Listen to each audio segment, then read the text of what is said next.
Hi guys! Welcome to Journey spear.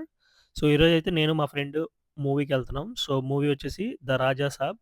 ఇదొచ్చేసి నేను ఒంగోలులో రత్నమహల్ థియేటర్‌లో చూశాను. సో, మాకైతే ప్రీమియర్స్ వేశారు. ప్రీమియర్స్ అయితే రూ. 1000 టికెట్. సో, మేమైతే ప్రీమియర్స్‌కెళ్ళలేదు. 1000 అనవసరం అనిపిచ్చి. సో, మార్నింగ్ 7:30 షోకైతే వచ్చేసాం. ఇదొచ్చేసి టికెట్ వచ్చేసి 300. సో, రత్నమహల్ థియేటర్‌కొచ్చేసాం అనమాట.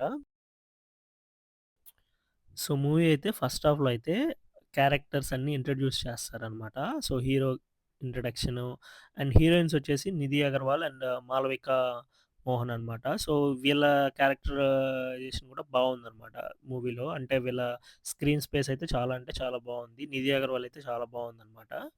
అండ్ ఫస్ట్ హాఫ్‌లో అలా క్యారెక్టర్ ఇంట్రడక్షన్స్ అన్నీ అట్లా అట్లా కంప్లీట్ చేసుకొని మంచి సాంగ్స్ అండ్ ఫస్ట్ హాఫ్ ఎండింగ్‌కొచ్చేసరికి వాట్ ఈస్ వాట్ అంటే స్టోరీ రివీల్ చేసేస్తారు. ఇది స్టోరీ అని చెప్పేసి. బట్ సెకండ్ హాఫ్‌లో అయితే అంత ఏముండదనమాట. Comedy okay. బానే ఉంటది.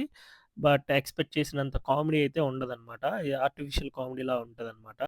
సో, బ్యాక్‌గ్రౌండ్ స్కోర్ వచ్చి తమన్ అయితే చాలా అంటే చాలా బావుందనమాట. సో, బీజీఎమ్స్ కానీ, సో, హారర్ బీజీఎమ్స్ ఇవన్నీ చాలా అంటే చాలా బావున్నాయి. సో, ఫైనల్‌గా అయితే క్లైమాక్స్ వీఎఫ్ఎక్స్ అయితే చాలా అంటే చాలా బావుంటదనమాట. సో, మూవీ అయితే వన్ టైమ్ వాచ్ అనమాట. నెగెటివ్ అయితే అంతేం లేదు. ఒకసారి ఎళ్లైతే ఎక్స్‌పీరియన్స్ చేయండి. ఓవరాల్ అయితే 'ప్రభాస్' యాక్షను, హీరోయిన్స్, స్టోరీ ఇంత డీసెంట్ అనమాట. నెగెటివ్ అయితే ఏం లేదు. Just go and watch and experience it. That's it. If you like my video, please subscribe to my channel. Thank you for watching.